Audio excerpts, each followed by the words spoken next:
নিত্যানন্দ ত্রয়োদশী যেটা ফেব্রুয়ারি মাসে অনুষ্ঠিত হয় সেটা খুব ধুমধাম করে হয়, যেখানে 3 থেকে 4,000 ভক্ত আসে। আর তাছাড়া এই রথযাত্রা এইটা আমাদের গুরুত্বপূর্ণ, এই দুটো বড় বড় অনুষ্ঠান হয়।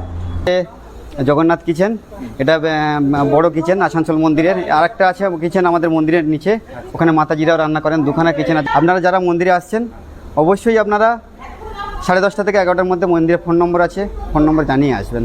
এই রকম পরিষ্কার পরিচ্ছন্ন একটা ডাইনিং হল, যেখানে কিন্তু খাবার পরিবেশন করা হবে। যারা 2 হুইলার বা 4 হুইলার নিয়ে আসবেন একদম মন্দিরের ভিতরেই কিন্তু।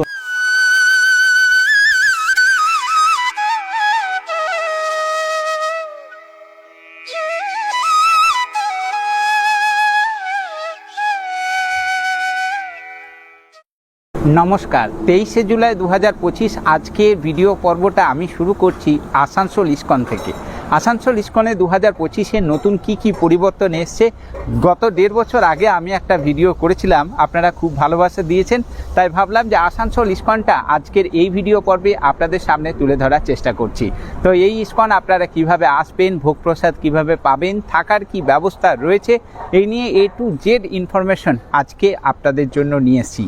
নমস্কার, অদ্রিজা এক্সক্লুসিভে আপনাদেরকে স্বাগত জানাই। আমি সুমন সরকার, আর আপনারা দেখছেন আপনাদের প্রিয় চ্যানেল অদ্রিজা এক্সক্লুসিভ। যারা চ্যানেলে নতুন এসেছেন চ্যানেলটাকে অবশ্যই সাবস্ক্রাইব করে পাশে থাকা নোটিফিকেশান বেল আইকনটি প্রেস করে দিতে ভুলবেন না।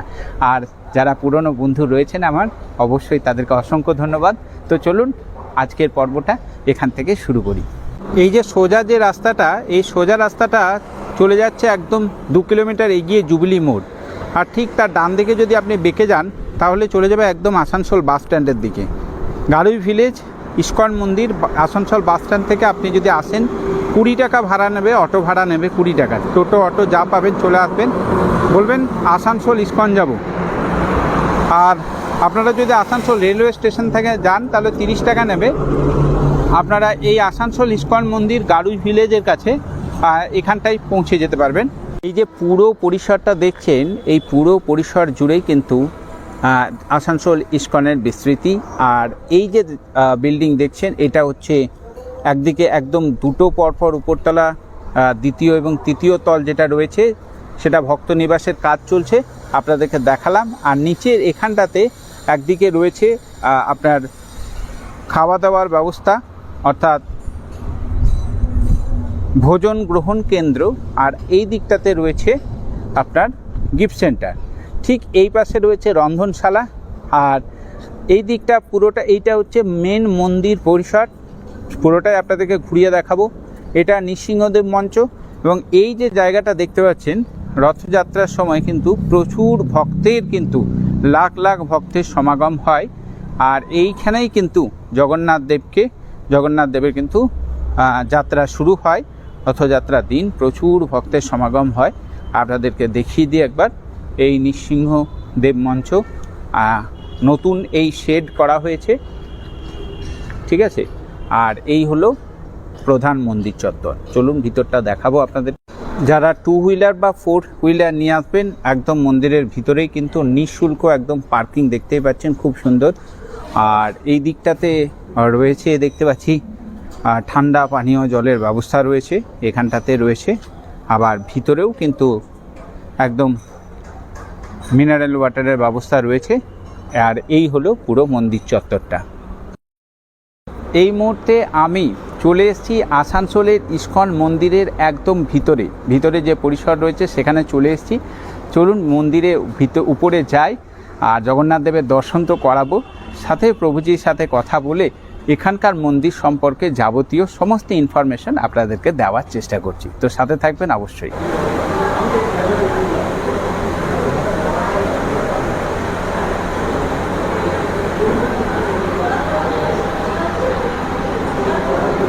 একদম সম্মুখে দেখতে পাচ্ছেন শ্রীল প্রভুপাদের অভয় মূর্তি রয়েছে। আর একদম ভিতরে পোর্শনে চলে এসেছি। এই হলো মূল মন্দির চত্বর। এখনই কিন্তু বহু ভক্তের সমাগম হয়েছে, আপনাদেরকে দেখাই। আর কিছুক্ষণ পর ভোগ আরতি শুরু হবে। সামনে এই জায়গাটাতে আপনারা দেখতে পাচ্ছেন জগন্নাথ দেবের মূর্তি। দর্শন করুন প্রভুকে সকলে ভক্তি করে। খুব সুন্দর, কিন্তু দেখুন এত সুন্দর সিংহাসনটা ডিজাইন করা, খুব সুন্দর দেখতে লাগছে। মন্দির পরিসরটা পুরোটা আপনাদেরকে দেখায়, বেশ পরিষ্কার পরিচ্ছন্ন আর একদম বাঁধানো মেঝে। প্রত্যেকটাই কিন্তু ভক্ত কিন্তু এখানে বসে আছে, সবাই কিন্তু অপেক্ষা করছে ভোগ আরতির জন্য। আর কিছুক্ষণ পর ভোগ আরতি শুরু হবে, অবশ্যই সেটা যদি পারি তো দেখানোর চেষ্টা করব, আপনাদের সঙ্গে থাকবেন। যাত্রার সময় এই যে দেখতে পাচ্ছেন রথ কিন্তু এরকমভাবে কিন্তু সাজানো আছে। এখানে কিছু অংশ রাখা রয়েছে, ওইদিকে জায়গার অভাবে ওখানে কিছুটার অংশ রয়েছে, এই পুরো মন্দির চত্বর। আর এই মুহূর্তে আমি রয়েছি আসানসোল ইস্কনে। আর আসানসোল ইস্কনের আমি আপনাদের এর আগে বহুবার দুর্গাপুর ইস্কনের গিফট স্টোর দেখিয়েছি, আর যেখানে ঠাকুরের বিভিন্ন জিনিস থেকে শুরু করে সমস্ত কিছু একদম আপনারা এই গিফট স্টোরে পেয়ে থাকেন। তো ভিতরের রন্ধনশালা আপনাদেরকে দেখিয়ে দিই। ভোগ প্রসাদ রান্না হয়ে গেছে প্রভুর জন্য, এই দেখুন। আর দুপুর 12টায় কিন্তু ভোগ প্রসাদ নিবেদন করা হবে প্রভুকে। রন্ধনশালাটা আপনারা দেখছেন, ঠিক আছে। আর তারপরে সবার জন্য দুপুর 1টা থেকে কিন্তু প্রসাদ, ভোগ প্রসাদ বিতরণ করা হবে। আপনারা এই মুহূর্তে আসানসোল ইস্কনের যে ভোগ রন্ধনশালা সেটা দেখছেন। দেখুন, সকালে প্রসাদ হয়, সকালে প্রসাদ হয় 9টার মধ্যে একটা প্রসাদ হয়, 12টার মধ্যে 12:30টার মধ্যে যেটা রাজভোগ সেটা লাগে। আমাদের এখানে দেখছেন এটা আছে জগন্নাথ কিচেন, এটা বড় কিচেন আসানসোল মন্দিরের। আর একটা আছে কিচেন আমাদের মন্দিরের নিচে, ওখানে মাতাজিরাও রান্না করেন। দুখানা কিচেন আছে টোটাল আমাদের এখানে। তো এখানে আমাদের বিভিন্ন রকম রাজভোগ এখানেই হয়, ওখানে দু জায়গাতেই হয়, হয়ে দুপুরে ভোগ লাগে। এবং সন্ধ্যাবেলাও প্রসাদের সন্ধ্যারতির পরে মন্দিরের আমাদের ভক্তরা প্রসাদ পায়। সেই সাথে বাইরে যদি কোনো ভক্ত থাকেন তারা কুপন কাটে প্রসাদ পেতে পারেন। আচ্ছা, তো বলছিলাম ভোগ প্রসাদে মোটামুটি প্রতিদিনই কি আলাদা আলাদা মেনু? আলাদা আলাদা মেনু থাকে। আর কোনো ওকেশন পারপাস 56 ভোগ তো আছেই, বা জগন্নাথ রকমের পদ দেওয়া হয়। 56 ভোগ মানে 56ই ভোগ না, এমনি নর্মাল 10-12 রকম তো আইটেম থাকবে, প্রতিদিন থাকে। আচ্ছা, আর সাধারণ যে মানুষ যারা প্রসাদ গ্রহণ করবে তারা কি 12 রকমের পদেই সবই পাবে, ওই 100 সবই পাবে, 100 টাকার কুপনে সবাই পাবে। আর সবথেকে বড় কথা যেটা, আপনারা যারা মন্দিরে আসছেন অবশ্যই আপনারা 10:30 থেকে 11টার মধ্যে মন্দিরে ফোন নম্বর আছে, ফোন নম্বর জানিয়ে আসবেন। ভোগ প্রসাদের ব্যাপারটা আপনাদের বলে দিই, 100 টাকা কুপন মূল্যে আপনারা ভোগ প্রসাদ গ্রহণ করতে পারবেন। নিচে দেওয়া যে নাম্বার রয়েছে এই নাম্বারে ফোন করে সকাল 10টার মধ্যে কিন্তু আপনারা প্রসাদ কতজন নিতে চাইছেন অবশ্যই কিন্তু ফোনে জানিয়ে দেবেন। যারা দূর থেকে আসছেন 10টার মধ্যেই কিন্তু কুপন দেওয়া হয়ে যায়। 10টার পর এলে কিন্তু প্রসাদ পাওয়ার সম্ভাবনা খুব কম থাকে, অবশ্যই কিন্তু সেটা খেয়াল রেখে নিচে দেওয়া নাম্বারে যোগাযোগ। চলে এসেছি ভোগ প্রসাদ গ্রহণ, যেখানে ভোগ প্রসাদ গ্রহণ কেন্দ্র। দেখতে পাচ্ছেন যে চেয়ার টেবিল কিন্তু একদম সাজানো হচ্ছে, আর একটা থেকে কিন্তু সর্বসাধারণের জন্য প্রসাদ বিতরণ করা হবে। আর ঠিক এই রকম পরিষ্কার পরিচ্ছন্ন একটা ডাইনিং হল, যেখানে কিন্তু খাবার পরিবেশন করা হবে। প্রভু জগন্নাথ দেবের প্রসাদ এখানে কিন্তু বিতরণ করা হবে।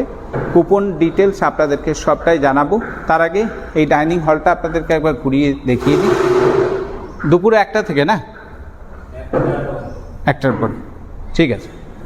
দেখুন এই যে এইভাবে কিন্তু সার্ভ করা হয়ে থাকে। খুব সুন্দর কিন্তু অ্যারেঞ্জমেন্ট, বসে খাওয়ার একদম খুব সুন্দর চেয়ার টেবিলের ব্যবস্থা রয়েছে, যাতে কোনো রকম কোনো অসুবিধা না হয়। আচ্ছা, উপর থেকে আপনাদের দেখায় আসানসোল ইস্কনের পুরো পরিসরটাকে খুব সুন্দর লাগছে দেখুন। আর এই মুহূর্তে আমি রয়েছি ভক্তনিবাসে। চলুন একবার ভক্তনিবাসে, যদিও এখনও কনস্ট্রাকশনের কাজ হচ্ছে, তবে গত 1.5 বছর আগে আমি যখন এসেছিলাম সেখান থেকে কিন্তু বেশ কিন্তু অনেকটা কিন্তু উন্নত হয়েছে। এখন জায়গায় জায়গায় আপনারা দেখতে পাচ্ছেন কনস্ট্রাকশনের কাজ চলছে। এগুলো সম্ভবত আর 1 বছরের মধ্যে আপনারা পুরো কমপ্লিট পেয়ে যাবেন। আর খুব সুন্দর, আপনাদেরকে প্রতিবারই দুর্গাপুর ইস্কনের ভিডিও আমি দেখিয়ে থাকি, তো এইবারে ভাবলাম যে আপনাদেরকে চলুন আসানসোল ইস্কনটা একবার ঘুরিয়ে নিয়ে আসি। তো দেখুন এইরকমভাবে কিন্তু প্রত্যেকটা রুম কিন্তু প্রিপারেশন চলছে, আপনাদের দেখায়। এখানে থাকার কিন্তু আসলে কিন্তু থাকার কোনো রকম কোনো অসুবিধা হবে না। ঠিক এইরকম একটা 10 বাই 10 রুম পাচ্ছেন, সাথে অ্যাটাচ টয়লেট রয়েছে, টয়লেটের ফেসিলিটি রয়েছে। এই যে সবই কিন্তু কাজ চলছে এখন। তো ওয়েল ডেভেলপ বলতে পারেন, খুব সুন্দর ডেভেলপ চলছে, কাজ চলছে জোর কদমে। হ্যাঁ, পুরো সামনে ওই জায়গাটাতে রয়েছে মন্দির পরিসর। হরে কৃষ্ণ। আমাদের এই আসানসোল ইস্কনে যে রথযাত্রা, এটা খুব গুরুত্বপূর্ণ এবং খুব উল্লেখযোগ্য। এটা আমাদের এবছরে যে রথযাত্রা সম্পূর্ণ হলো সেটা ছিল 16 বছর আমাদের এই বছরে ছিল।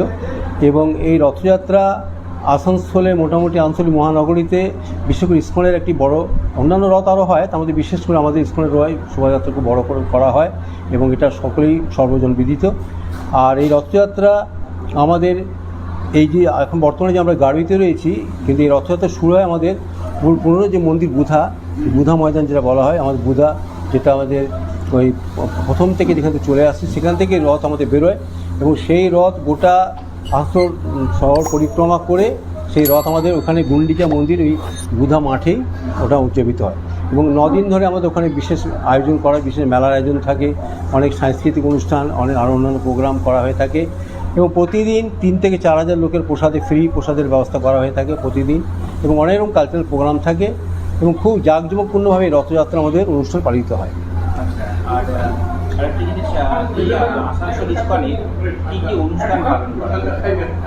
আমরা এখানে যেহেতু আমরা মায়াপুরের আন্ডারে, মায়াপুর আমাদের হচ্ছে হেডকোয়ার্টার, হ্যাঁ, মায়াপুর আমাদের ওয়ার্ল্ডের হেডকোয়ার্টার, সেই জন্যই আমাদের এখানে যেহেতু যেহেতু ছোট মন্দির, এখানে আমাদের ভক্তের সংখ্যা কম বলে আমরা সব কিছু অনুষ্ঠান বড় করে করতে পারি না। বিশেষ করে নিত্যানন্দ ত্রয়োদশী, যেটা ফেব্রুয়ারি মাসে অনুষ্ঠিত হয়, সেটা খুব ধুমধাম করে হয়, যেখানে 3 থেকে 4 হাজার ভক্ত আসে। আর তাছাড়া এই রথযাত্রা, এইটা আমাদের গুরুত্বপূর্ণ, এই দুটো বড় অনুষ্ঠান হয়। বাকি জন্মাষ্টমী, নৃসিংহ চতুর্দশী, তারপরে আপনার ওই আমাদের কী বলে গৌর পূর্ণিমা, এগুলো মোটামুটি একটু ছোটো করে করা হয়।